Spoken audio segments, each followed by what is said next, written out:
Hello and welcome to this month's tutorial where we're going to be talking about what makes core exercises or what makes the best core exercises, because there's a lot of core exercises out there, or certainly exercises that people call core exercises, but when we work through this tutorial what you'll start to understand is that a lot of those exercises aren't necessarily core exercises as I would define it.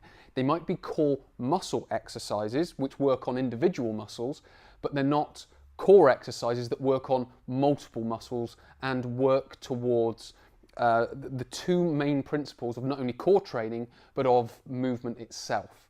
And that is, number one is the muscles of the core are there to prevent movement of the spine, and number two is the muscles of the hips and the shoulders are there to create movement. So what we want to be thinking about is what exercises are going to be maintaining the proper position of the spine, and what exercises are going to be not only maintaining the proper position of the spine, but moving from the hips and the shoulders, and how can we make our core musculature work in that way. So what we're going to do is we're going to start with part number one, which is all about fundamental principle number one, which is the core muscular is designed to prevent movement of the spine. In part one, we're going to be focusing on the core muscles preventing movement of the spine. And to demonstrate that, we're going to be using the plank, and we're going to be manipulating it in a way and using it in a way that makes the muscles of your torso, but also of your hips, prevent that movement of the spine, so the muscles are holding your body in position like they're meant to do. So what we're going to do is we're going to come down into the plank position. Now what I should say before we start this is that I do advise you can hold a plank for at least a minute before trying this, because you first need the endurance and the ability of your muscles to be able to hold you in the position, and then you can start manipulating and changing it. So if you're at that position where you can hold a plank for a minute, then you can start to give this one a go. Now what we're going to do, we're going to start off in its easiest form. So we're going to have narrow elbows and we're going to have wide feet. That's going to give us a nice stable base, and then what we're going to do is we're going to lift the arm up and we're going to put it on our lower back, and then we're going to bring it down. We're going to slowly transition, maintaining the position of the hips and the torso, and then we're going to come back up the other side. So how we do that, we come down, starting on the knees with narrow elbows, and then we're going to extend one leg and then the other, and we're going to come into this position, and then slowly we lift the arm, place it on the back. We then pop down, we maintain the tightness through the core, and then we come up and then back down. Relax the knees down and come back up. So what we've done there is we've used the plank and we've lifted the arm to force you to maintain the position of the hips, the position of the torso, but maintaining that position of the spine. And what we want to be focusing on here is keeping the hips centered. Now what you might find as you start is that your hips either twist like that, or they weight shift to one side. They may do it more one side than the other, and that's just demonstrating a slightly more, let's say, weaker and unstable side to a slightly more stable and stronger side. So what we want to be focusing on, if I come down again, is maintaining that hips in the middle. But what you might find is that when you start to do it, you weight shift across, or if you go the other way, you might just twist around like that. That's what we want to be preventing, because that's showing that there's instability through the hip and instability through the core. So the muscles aren't working together correctly. But when you get to the point, which will take some time, what you'll be able to do is maintain those hips being centered, and then you'll be preventing the twisting of the spine or the twisting of the hips and the weight shifting of the spine and the hips. So that brings you to principle number one. So maintaining the proper position of the spine and the core musculature, preventing that movement of the spine. What we're now going to move on to is principle number two, which is movement from the hips. So we're still going to be using principle number one, but we're now going to be focusing on principle number two, which is movement from the hips and the shoulders. Now that you're understanding how to maintain the proper position of the spine using the plank, so we've built that foundation, we've got that 1 minute of being able to hold the plank, then what we're doing is we're starting to manipulate it and change it by bringing one arm up and one arm down and maintaining tightness through the transition, because that's the point at which we're most likely to start that movement.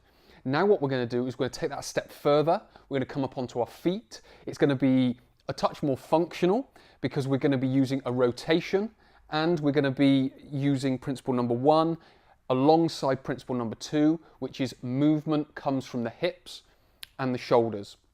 So what we're going to do is we're going to use a cable, and we're going to come down into this position. Now there's a lot of ways in which we can manipulate and change this exercise, but what we're going to focus on is we're going to come down into a very shallow hip hinge. So if you see me from the side, I'm in that sort of position. So this is the position that we're going to start in. What we're then going to do, so we're in this slightly bent position, we've got our arms below us here. Now we're just going to start with the hips. So we're going to come up, extend, and then rotate on the hip. We're going to come back down and hold into that position. Then again, we're going to come up into that position and back down into the start position. Again, we're rotating from the hip,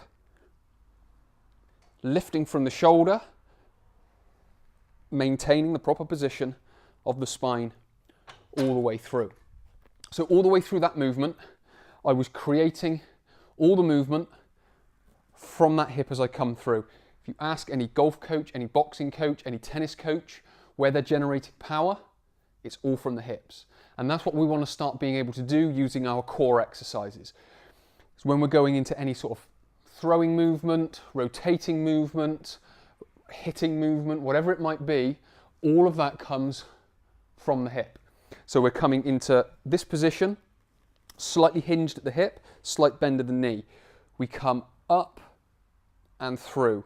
Now, as a means of starting that, what you can do is you can take a hold of a weight in the opposite hand to that cable, and what you can start to do is come into that position and just push that hip through.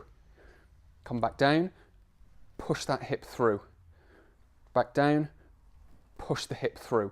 So you're starting to learn to push the hip rather than twist the spine. It will be slightly unfamiliar to start with, but as you get used to rotating from that hip, it will become that much easier and that much easier again. What we can then do, once we've got that movement and we've started to generate that power from the hip, if we come back, we can then start to generate a little bit more power, and then what happens is the shoulders don't do as much of the work, but they are doing some of the movement. So we're coming through, pushing through, and down. And relax there.